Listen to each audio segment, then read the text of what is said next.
Bem, bom dia a todos, que Deus continue iluminando, abençoando e revestindo com seu poder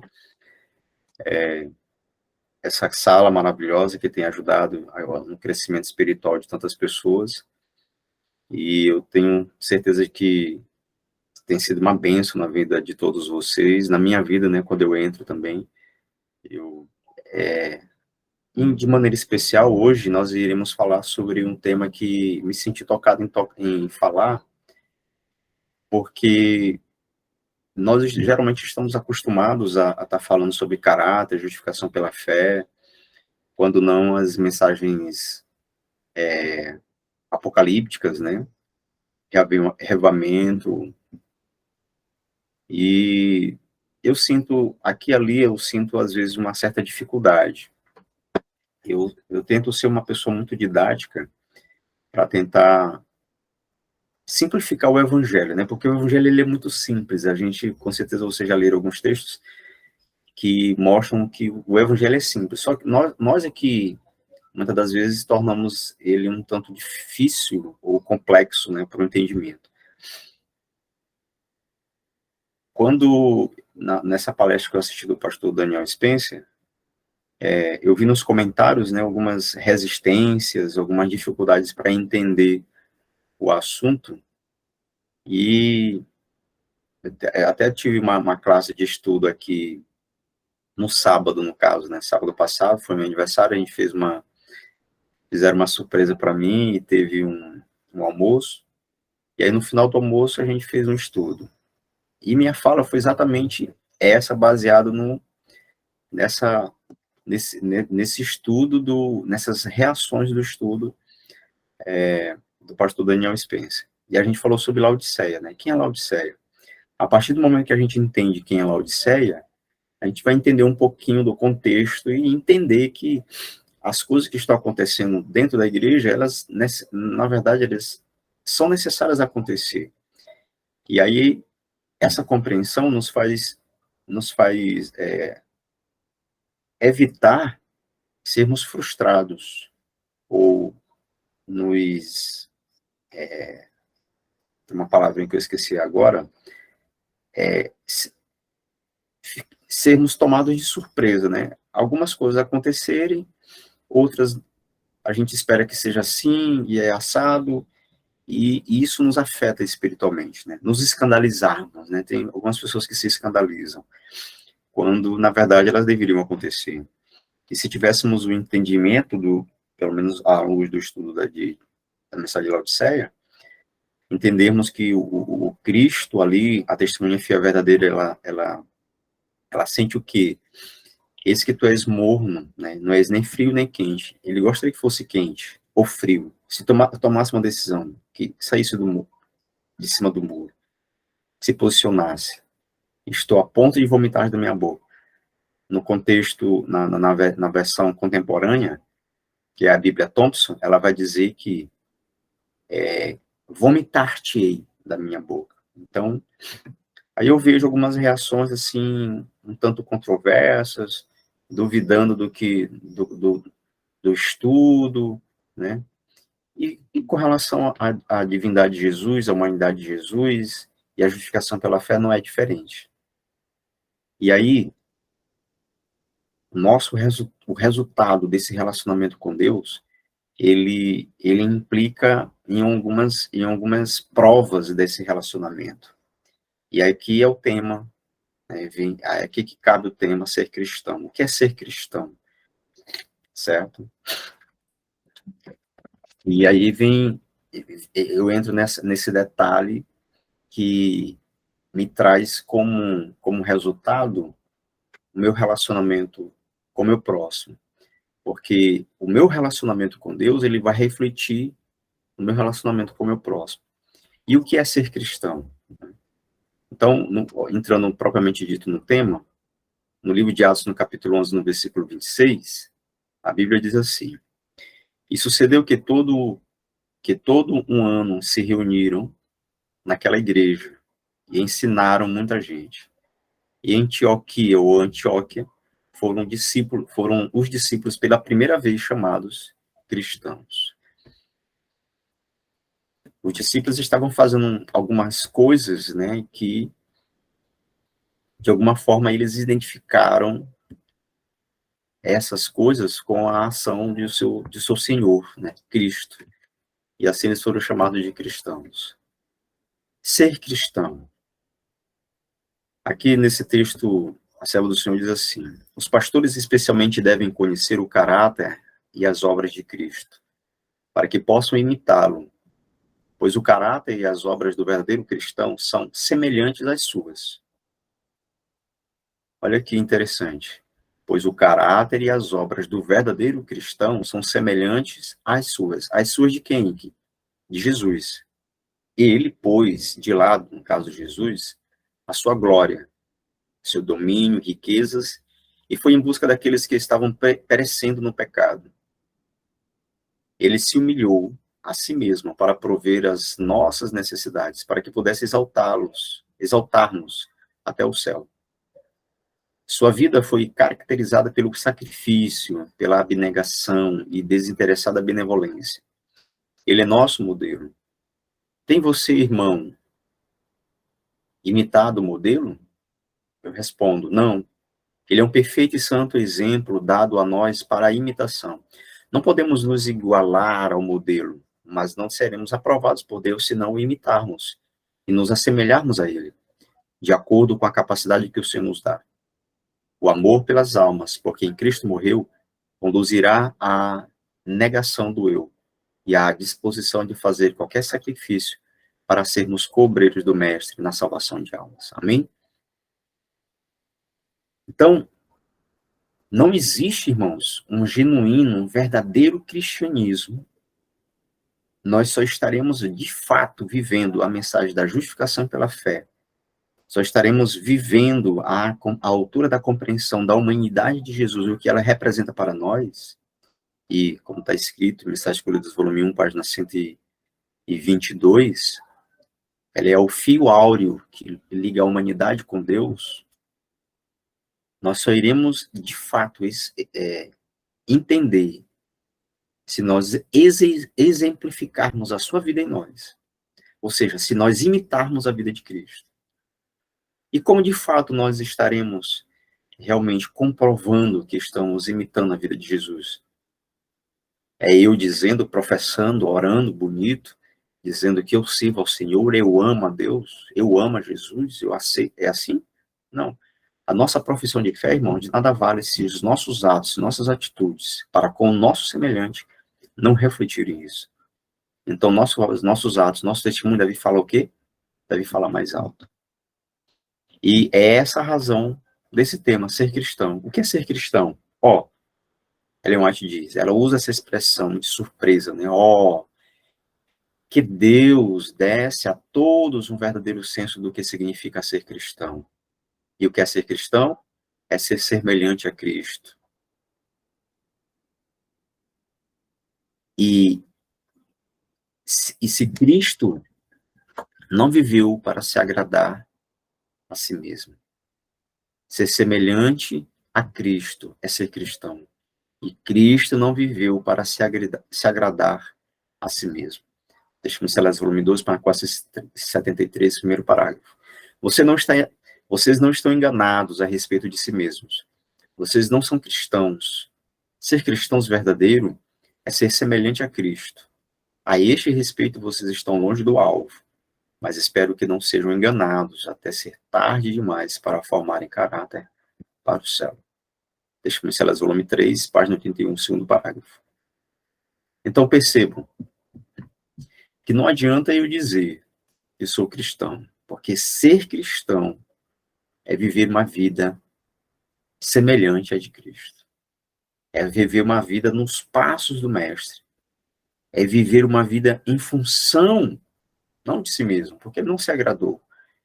Porque ele não existiu para agradar-se, para fazer a sua própria vontade. Pelo contrário, há vários textos, né, na Bíblia, onde Jesus diz que a vontade dele consistia em fazer a vontade daquele que o enviou. Outro texto aqui sobre o que é ser cristão.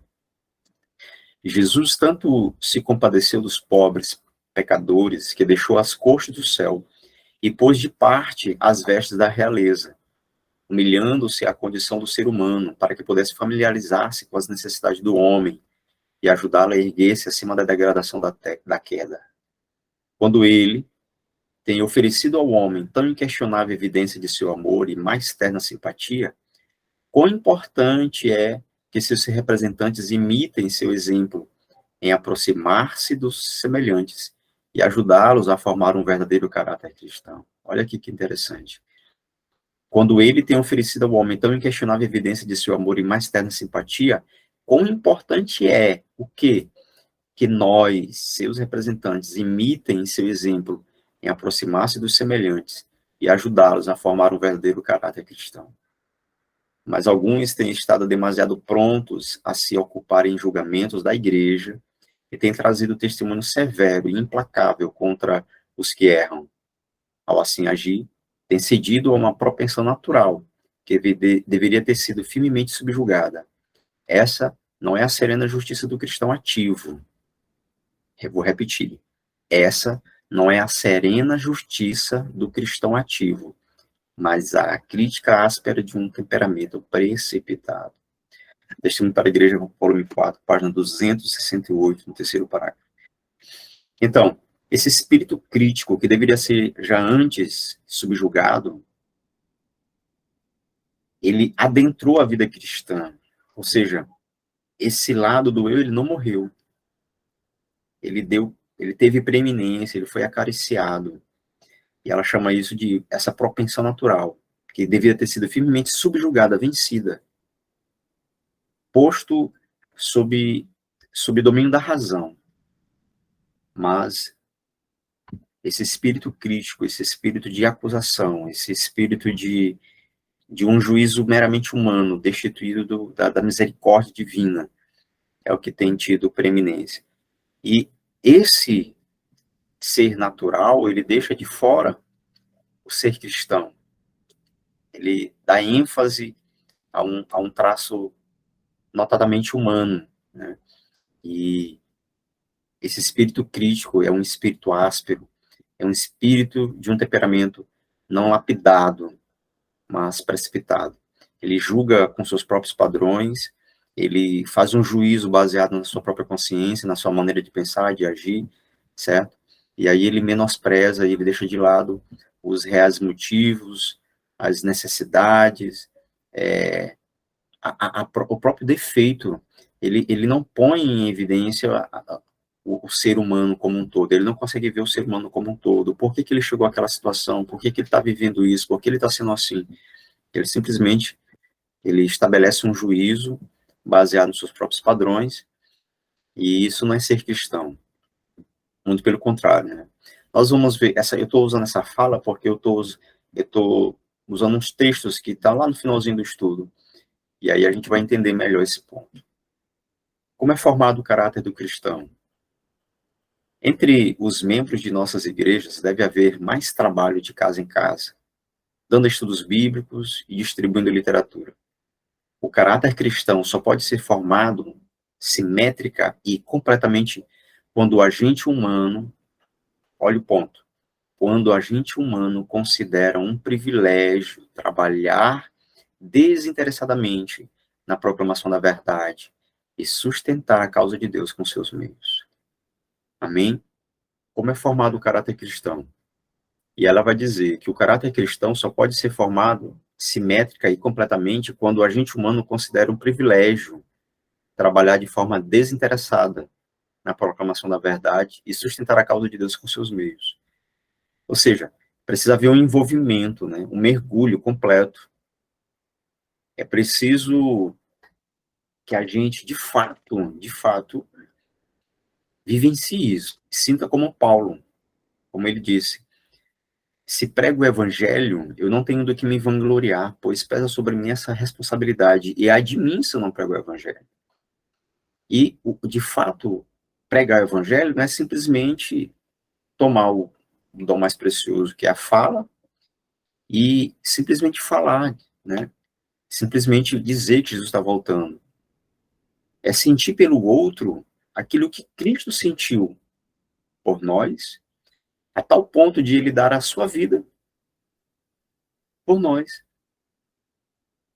Então, eu quando pensei nesse tema, foi exatamente esse raciocínio que eu tive, que muitas das vezes nós estamos dispostos a estudar e a pregar a verdade presente, mas não estamos dispostos, de fato, a sacrificar a nossa zona de conforto, o nosso bem-estar, arregaçar nossas mangas, de fato, e ir para o campo,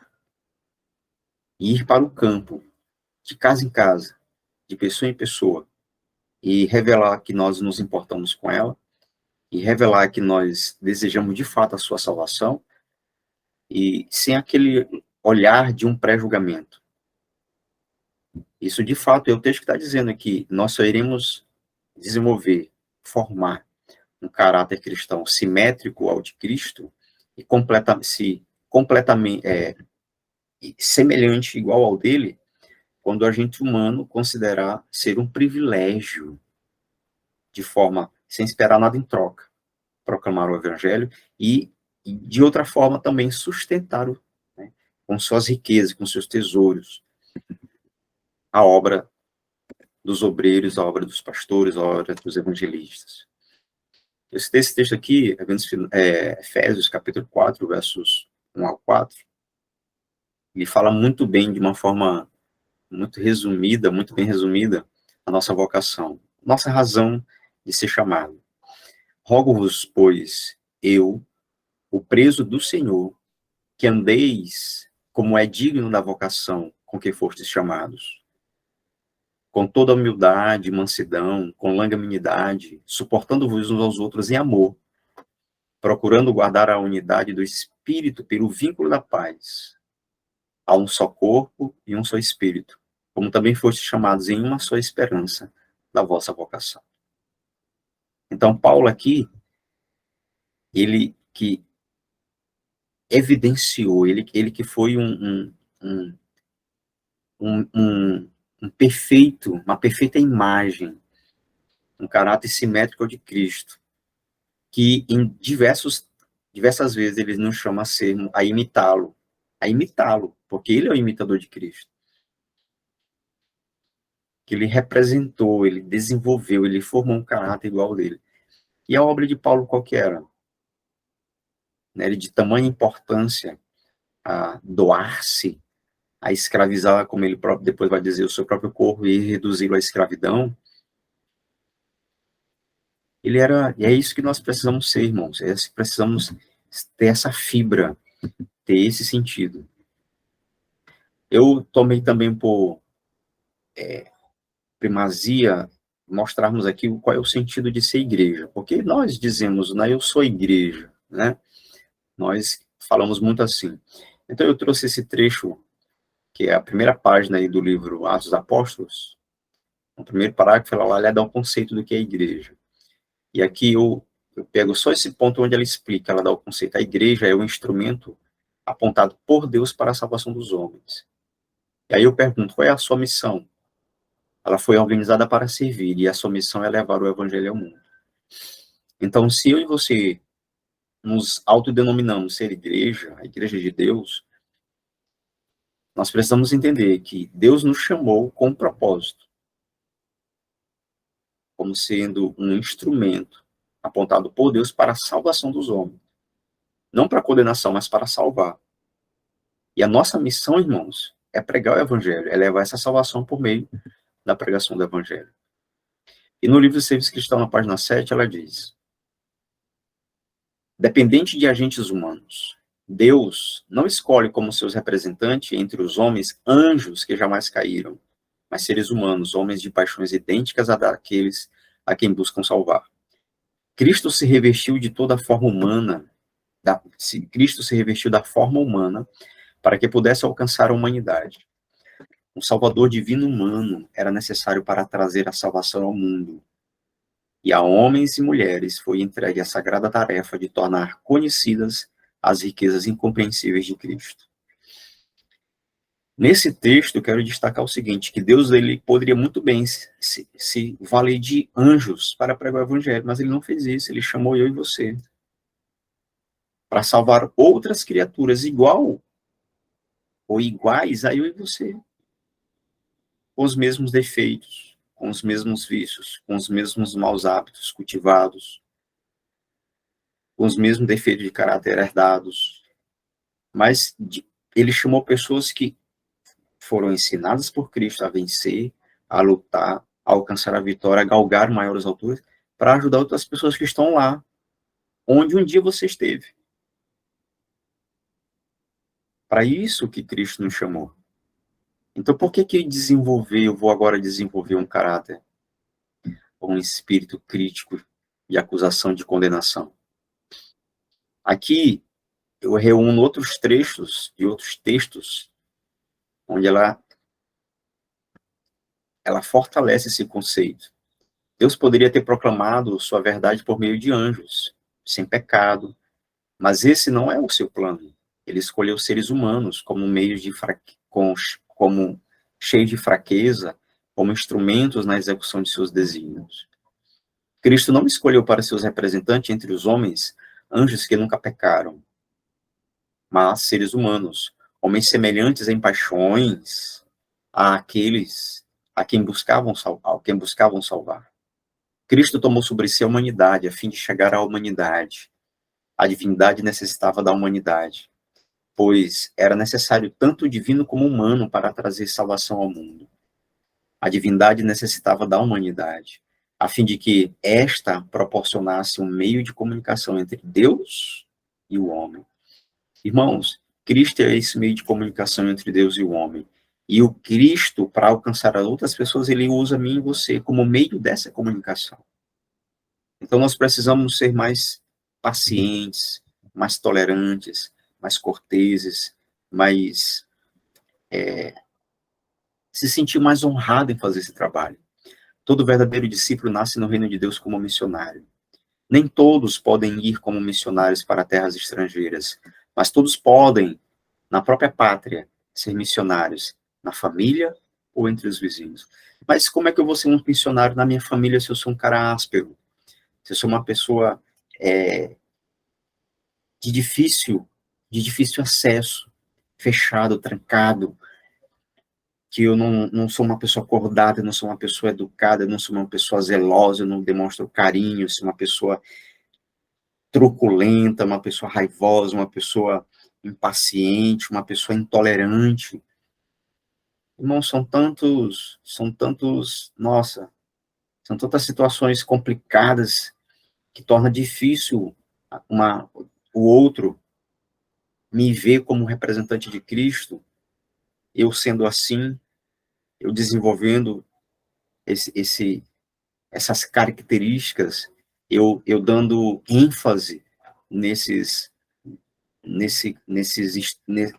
nessa forma de ser um ser meramente humano, e vocês há de convir comigo que é um ser humano totalmente contrário ao cristianismo.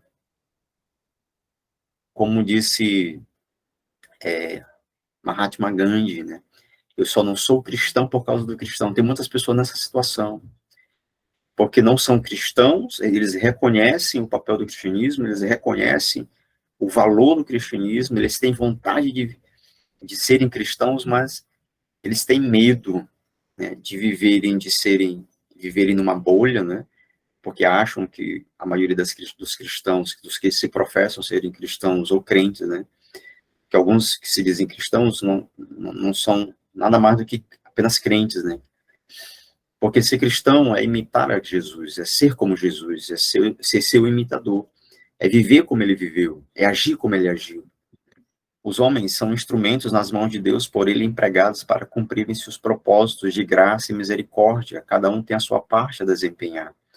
A cada qual é concedida uma porção de luz adaptada às necessidades de seu tempo e suficiente para habilitar a efetuar a obra que Deus lhe deu a fazer. Então, nós precisamos nos sentirmos como um instrumento nas mãos de Deus. por ele empregados para fazer a sua vontade na vida de outras pessoas. Mas para que eu possa agir na vida de outras pessoas, a pessoa tem que me ver, tem que me enxergar eu como sendo um real, um verdadeiro representante de Cristo. Vamos ler esses textos aqui. Eu convido aos irmãos, eu coloquei de forma proposital esses textos para que a gente possa folhear a Bíblia. Então, em João, no capítulo 1, no versículo 9, diz assim: aquele que era a verdadeira luz, que ilumina todo mundo, que ilumina todo homem que vem do mundo. Aquele que era a verdadeira luz, que ilumina a todo homem que vem ao mundo. Nós, eu e você, precisamos ser o quê? O próprio Cristo disse que eu e você somos o quê? Luz. Vós sois a luz do mundo. Cristo é essa luz primordial, né? Mas a partir do momento que eu e você aceitamos a Cristo, o propósito era fazer com que, por meio de eu e você, essa luz que emana de Jesus, nos tornasse condutos dessa luz também, para que Cristo continuasse ou continue iluminando outras pessoas por meu e pelo seu intermédio. Ainda em João capítulo 12, no versículo 46, ele diz: eu vim como luz para o mundo, para que todo aquele que crê em mim não permaneça nas trevas. E aí aqui a gente ressalta novamente que Cristo continua iluminando outras pessoas por meio de mim, por meio de você. Olha que texto lindo. Filipenses, capítulo 2, versos 15. A ordem também aí é proposital, viu? Primeiro o versículo 15, depois o 14. Para que sejais inocentes e inofensivos, filhos de Deus, sem repreensão, no meio de uma nação corrupta e perversa, entre a qual resplandeceis como o quê? Como luzes no mundo. Como isso é possível? Verso 14. Fazei todas as coisas sem murmuração e sem contenda. Certo? Porque todos nós vamos passar por momentos difíceis, uma resistência ali, você está prontamente, né, ali se dispondo para pregar o evangelho com uma pessoa, um homem, uma mulher, um jovem, um senhor, uma senhora, mas a resistência. E ali nós somos tentados, né, a sermos intolerantes ou impacientes, e precisamos fazer as coisas de Deus, porque a liberdade, né, as pessoas precisam exercer a sua liberdade de aceitar ou rejeitar. Nós, na condição dela, também, diversas vezes, agimos assim, né? Eu pelo menos, não gostava muito de crente, com papo, né? Conversar com crente. Mas eu não os tratava mal quando eu parava para ouvi-los. Mas eu não queria saber. E aí, como é que agora eu vou pregar e uma pessoa não quer me ouvir, eu vou agora bater, simplesmente virar e bater, né, a poeira dos pés? Há momentos para tudo, né? Eis que uma mulher que havia já 12 anos padecia de um fluxo de sangue, chegando-se por detrás dele, tocou na orla de sua veste. Irmãos, por quantas vezes Deus permite que outras pessoas tenham contato conosco? Se Cristo ele tivesse ou desenvolvesse um temperamento, ou de alguma forma ele fosse resistente, como eram os fariseus, aquela mulher que por 12 anos sofria dessa hemorragia, ela não sentiria virtude sair pelas vestes de Jesus ao tocá-lo. Ela não seria curada. E o que Deus ele quer, na verdade, é continuar sendo tocado. Mesmo ele estando no céu, mas ele quer continuar sendo um meio para levar cura para outras pessoas. E esse meio é eu e você. Essa veste que torna acessível a outras pessoas, sou eu, é você. E nós precisamos ter um temperamento, um caráter, uma personalidade que não seja, que não expulsa as pessoas, mas que atrai as pessoas, não para nós, como o próprio João Batista falou, que importa que ele cresça e eu diminua, mas eu e você precisamos ser aquele que anuncia o Senhor. Olha que texto lindo no livro Ciência do Bom Viver, na página 163, falando sobre a parábola da moeda perdida, da dracma perdida. A moeda perdida da parábola do Salvador, conquanto se achasse na sujeira e lixo, era ainda um pedaço de prata. Sua possuidora buscou-a porque ela era de valor, aquela moeda. Assim, toda pessoa, ainda que desvalorizada pelo pecado, é, aos olhos de Deus, considerada preciosa. Amém. Louvado seja Deus. Como a moeda trazia a imagem e a inscrição do poder dominante, assim apresentava o homem, na sua criação, a imagem e a inscrição de Deus. Embora estejam ao presente manchadas e obscurecidas pela influência do pecado, os traços dessa inscrição permanecem em cada pessoa. Amém. Deus deseja readquiri-la para reimprimir sobre ela o que, irmãos? A sua própria imagem em justiça e em santidade. Amém? Irmãos, esse texto é muito lindo. A mulher, ela largou, ela parou tudo que estava fazendo, porque a sua dracma se perdeu naquele chão barrento, empoeirado das casas israelitas da época. Mas por que ela foi em busca? Porque tinha valor, era uma moeda em meio ao lixo, em meio ao bagulho, em meio à corrupção, mas era algo de valor para ela. Irmãos, Jesus nessa palavra, ele retrata que essa moeda, essa dracma perdida, é cada ser humano. É cada ser humano por ele criado. É cada um pecador que está ali sujo e enlameado na negra lama do pecado, mas que nós não atribuímos a ele valor.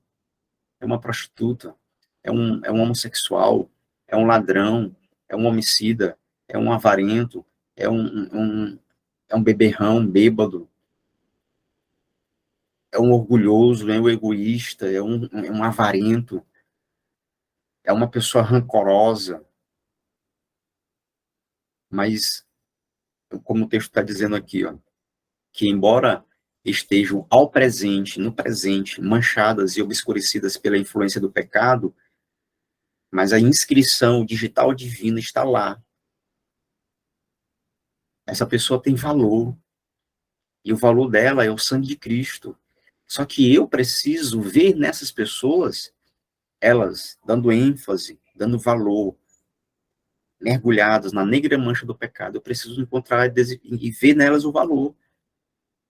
Preciso ver nelas a imagem de Cristo, embora esteja o quê? Deturpada, embora esteja desfeita, desfigurada.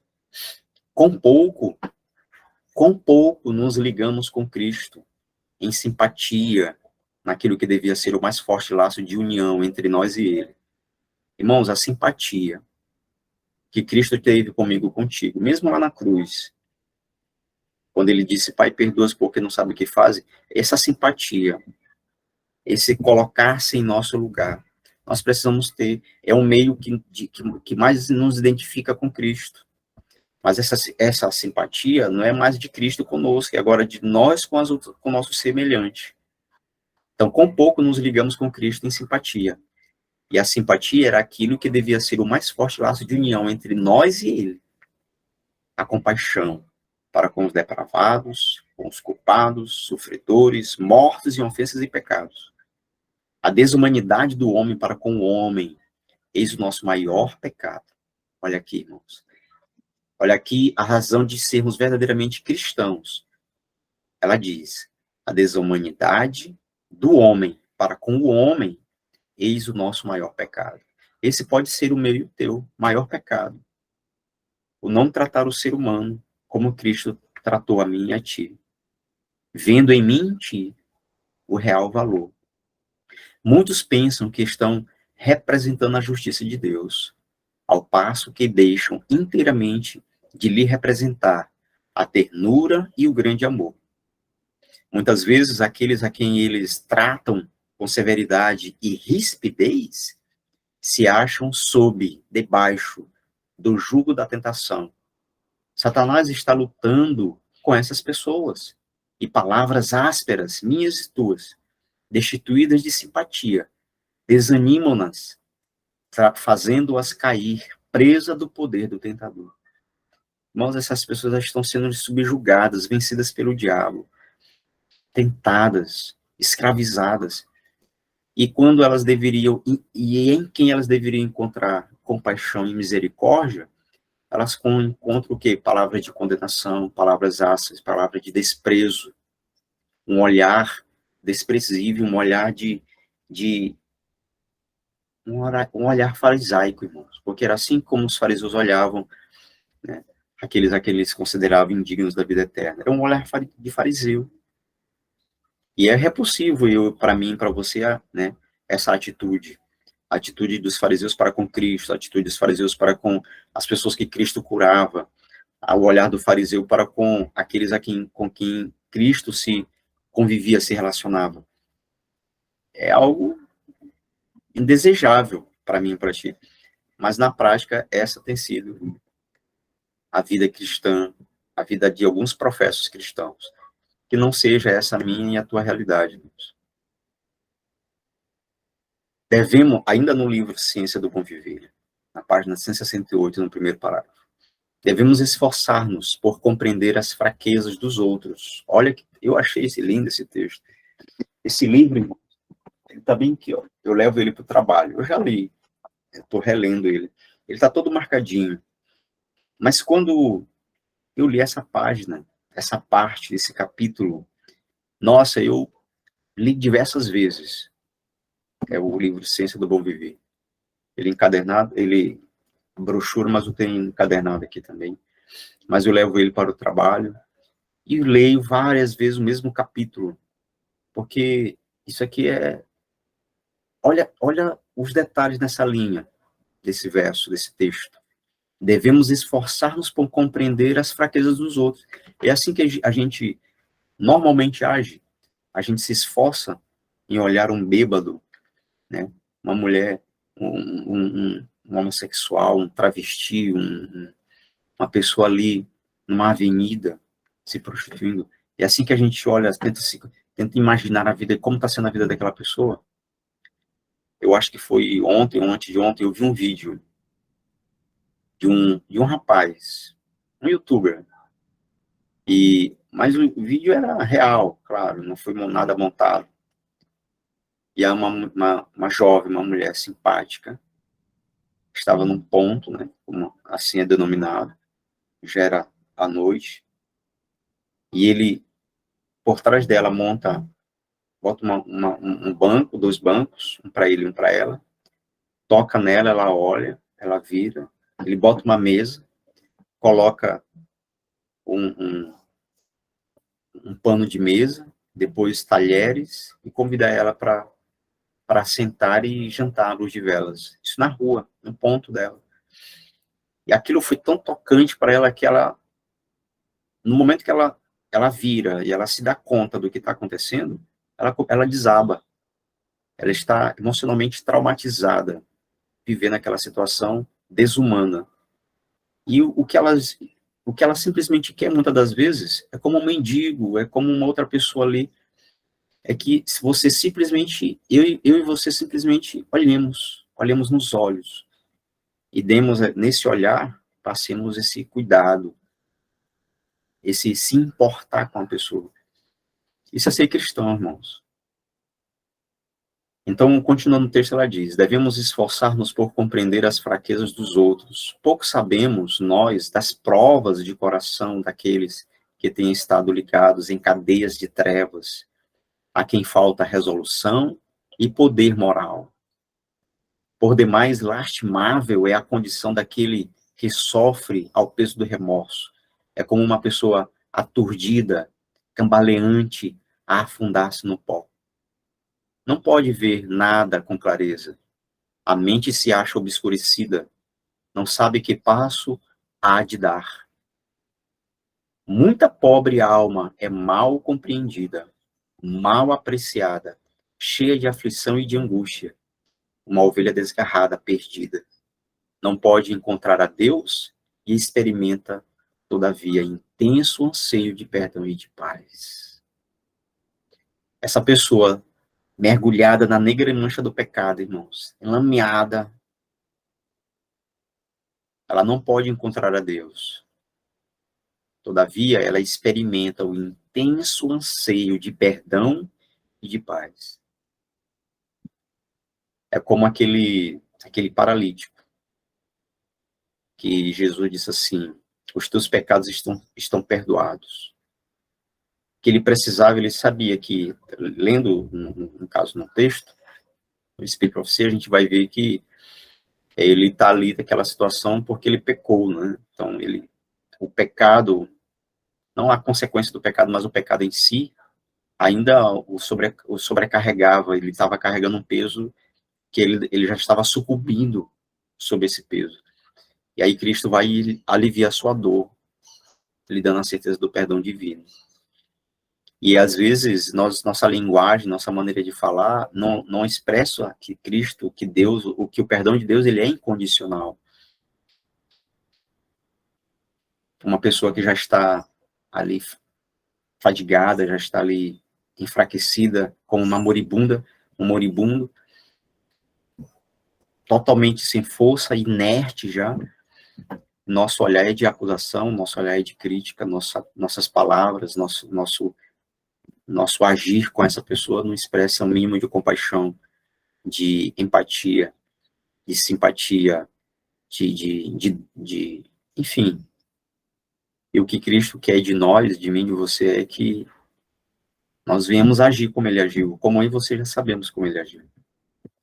E para finalizar, ainda no livro Ciência do Bom Viver, eu aconselho os irmãos, quem não tem, adquire esse livro, e se prepare que você vai apanhar muito, como eu tenho apanhado muito ainda. Embora a gente tente remediar e reparar, mas há sempre lições que batem forte, né?